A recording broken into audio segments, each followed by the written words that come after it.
By day, Dr. Seuss would doodle and rhyme, but his super Seuss talent came out at nighttime.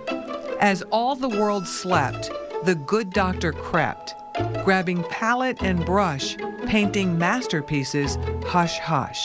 He did not want to allow the art world to take possession of Dr. Seuss as a hidden genius, as a nighttime Dali.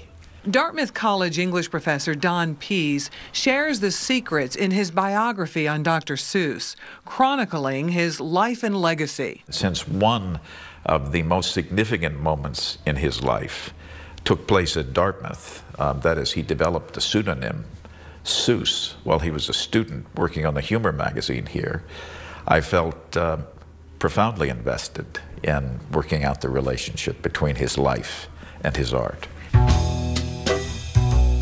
Seuss enrolled at Dartmouth as Ted Geisel. The pseudonym came up his senior year when he got in trouble for drunken shenanigans. He was thrown out as editor of the Jack-O-Lantern, no longer allowed to write or draw for the student humor magazine. So he decided to submit some images, cartoons, under pseudonyms. The first pseudonym was Matt Osborne, who was the warden of Sing Sing prison. The second pseudonym was Luther Burbank, then Louis Pasteur. Finally settling with Seuss, his middle name. He added doctor after pursuing a doctorate in English at Oxford University, although he dropped out when he realized he was doodling more than taking notes.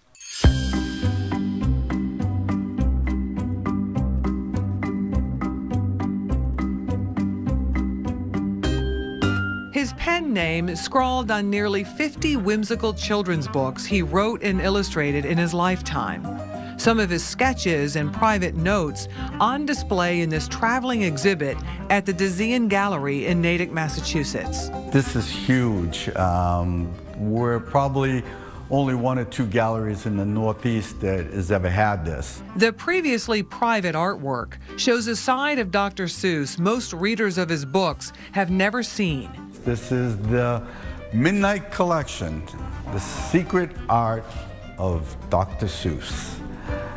And these were never to be shown to the general public. Ted Geisel requested his private stash, about 200 oil paintings and dozens of sculptures, be released only after his death.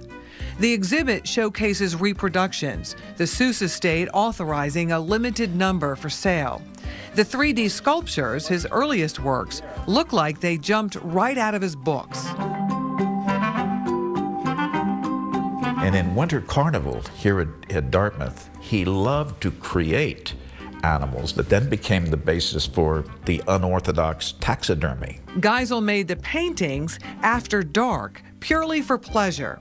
Professor Pease believes shifting back and forth from author to painter gave Geisel balance. Well, one of the ways you can do it is by getting up at midnight, just before you go into deep sleep, and doing justice to the figures who say, Ted, you also have a cubist in you. You also have a surrealist in you. You also have an expressionist in you. You're a first-rate artist, and that first-rate artist is what enables you to create children's books. His paintings bear comparison to some of the world's greatest artists. We see the influence of Antoni Gaudi. We see the influence of Yves Tanguy. We see the influence of André Breton.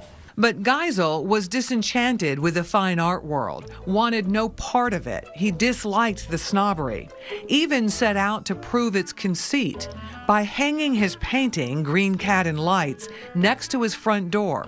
He signed it Strugo von M. And he told his friends, you know, I just purchased this in London. Tell me what you think. And his friends would give him an assessment of the work, mostly high praise. And then he'd say, but have you ever heard of Strugo von M? And he knew that those who said they had were the most pretentious. To Dr. Seuss, art connoisseurs contradict his central message weaved into all his works. A person's a person, no matter how small. From the books to the paintings, his talent abounds. After all these years, Dr. Seuss still astounds.